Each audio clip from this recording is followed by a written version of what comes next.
आप सभी का भागवत महापुराण के दशम स्कंद में बहुत बहुत स्वागत है। यदि पहली बार आए हैं तो चैनल को सब्सक्राइब करें, वीडियो को पसंद आए तो ज़्यादा से ज़्यादा लोगों में शेयर करें और धर्म लाभ लें। चलिए भगवान विष्णु के चरणों में स्तुति करते हुए हम हमारे नियमित होने वाले अध्याय में प्रवेश करते हैं। जय श्री कृष्ण।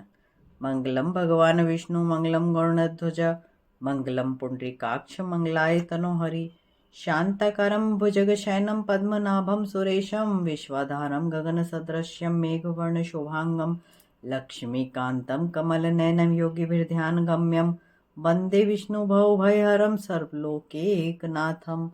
प्रेम से बोलिए जय श्री राधे। जय श्री कृष्ण। दसम स्कंद के 6वें अध्याय में पूतनावध को श्रवण करेंगे।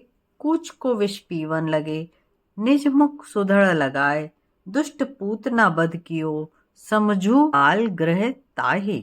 सुखदेव जी बोले, हे परीक्षित, जब नंद बाबा मथुरा से लौट रहे थे तब मन में विचार करने लगे कि वसुदेव जी का कथन कभी असत्य नहीं होता।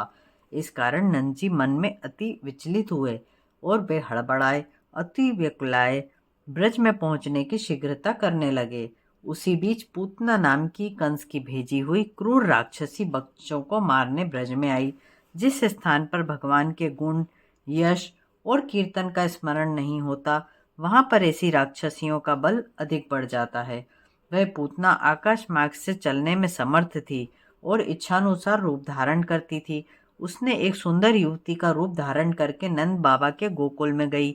उसका रूप अति मनोहर था। चोटी में बेला के फूल गुथे हुए थे, सुंदर वस्त्र आभूषण से सुसज्जित थी, उसके कर्ण फूल जगमगा रहे थे, उसके नितंब तथा कूच की भांति ऊंचे उठे हुए थे, कटी भाग पतला था। वह रूपवती रमणी अपनी मधुर मुस्कान और चितवन से ब्रजवासियों के मन को हर रही थी। उसके हाथ में कमल का फूल था।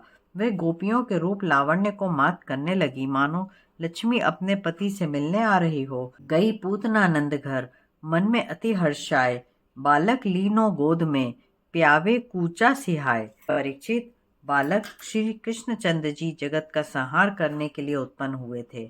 अपने तेज को छिपाकर आनंद से सो रहे थे। उन्होंने तत्काल जान लिया कि यह दुष्ट राक्षसी बालकों की हत्या के लिए ब्रज में आई है।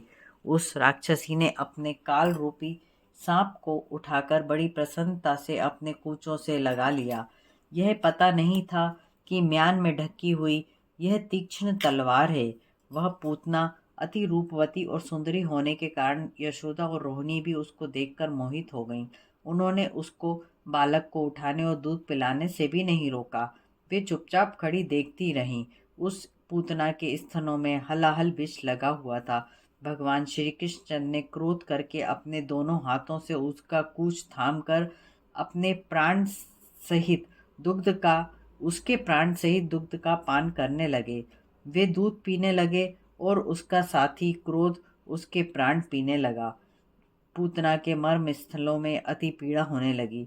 वह चिल्ला कर बोली, अरे छोड़, अरे छोड़, बस कर, बस कर। हाथ पैर पटकने लगी। उसकी आंखें फट गईं। उसका सारा शरीर पसीने से लथपथ होकर व्याकुल हो गया। बड़े भयंकर स्वर में चिल्लाने लगी। उसकी भयंकर गर्जना से पृथ्वी, आकाश और अंतरिक्ष गूंज उठे। बहुत से लोग वज्रपात समझकर पृथ्वी पर गिर गए। पूतना अपने राक्षसी स्वरूप में प्रकट होकर धड़ाम से पृथ्वी पर गिरी। उसका मुंह फट गया, हाथ पैर फैलाए, बाल बिखराए पृथ्वी पर वज्र समान आकर गिरी।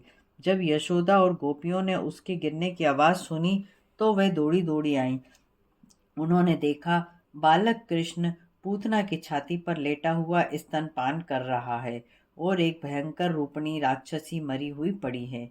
उन्होंने बालक को उठा लिया, पुचकार कर छाती से लगाया और कहने लगी, हे भगवान चक्रधर, तेरी आगे से रक्षा करें, भगवान गदाधारी तेरी पीछे से रक्षा करें, हरि अलग बगल से रक्षा करें, भगवान मधुसूदन और विष्णु भगवान तेरी रक्षा करें, गरुड़ वाहन तेरी चारों ओर से रक्षा करें, उपेंद्र ऊपर से रक्षा करें, भगवान हलधर पृथ्वी पर और परम पुरुष सब ओर से तेरी रक्षा करें, ऋषिकेश इंद्रियों की, नारायण प्राणों की, श्वेत द्वीप के स्वामी चित्त की, योगेश्वर मन की, शंकर भगवान बुद्धि की और परमात्मा तेरे अहंकार की रक्षा करें, खेलते समय गोविंद, सोते समय माधव, चलते समय वैकुंठनाथ, बैठते समय श्रीपति भगवान तेरी रक्षा करें।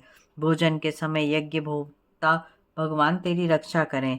भगवान के नामोच्चारण से सभी प्रकार के भूत, पेश, पिशाच, आदि मृगी, पागल आदि उत्पात नष्ट हो जाते हैं।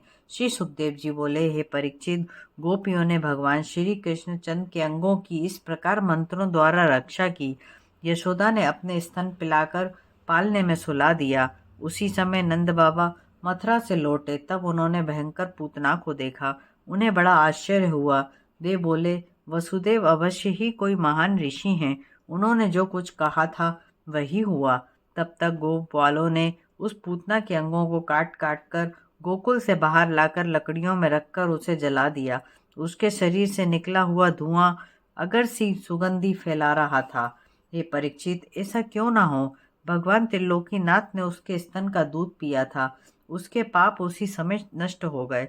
भगवान ने उस दुष्ट राक्षसी का उद्धार किया और उसे सद्गति प्रदान की, जो सत्पुरुषों को मिलती है। भगवान के चरणों की वंदना ब्रह्मा शंकर आदि करते हैं। वे भक्तों के हृदय में विराजमान रहते हैं। वे ही चरण पूतना के शरीर पर पड़े थे और उसका स्तन पिया था, इसलिए भगवान ने उसे परम गति दी, जो माता को मिलनी चाहिए। गोपी गोएं भगवान को नित्य वात्सल प्रेम से देखती थीं। उनके स्तनों में स्वयं दूध झरता था। वे संसार के जरा मृत्यु से पार हो चुकी थीं। हे परीक्षित, जब गोप वालों और नंद बाबा ने नाकों में वह सुगंधित धुआं पहुंचा तो उन्हें बड़ा आश्चर्य हुआ। यह सुगंधी कहाँ से आ रही है? तब उन गोप वालों ने पूतना के आने से मरण उपरांत तक सारा हाल नंद से कहा। नंद के बालक को मृत्यु से बच जाने के कारण भगवान को लाख लाख धन्यवाद दिया और बालक का सिर सूंघकर उसे गोद में उठा लिया। जो मनुष्य श्रद्धा पूर्वक इस पोतना मोक्ष को पढ़ता है अथवा श्रवण करता है, वह भगवान श्री कृष्ण चंद्र की अविचल भक्ति को प्राप्त करता है। इसी के साथ छठा अध्याय समाप्त होता है। 7वें अध्याय में कंस का तृणावर्त आदि राक्षसों को श्याम सुंदर को मारने के वास्ते भेजने का वृतांत श्रवण करेंगे। कर्पूर गौरम कर्णावतारम संसार सारम भुजगेंद्रहारम सदा वसंतम हृदयारविंदे भवम भवानी सहितम नमामि। प्रेम से बोलिए जय श्री राधे।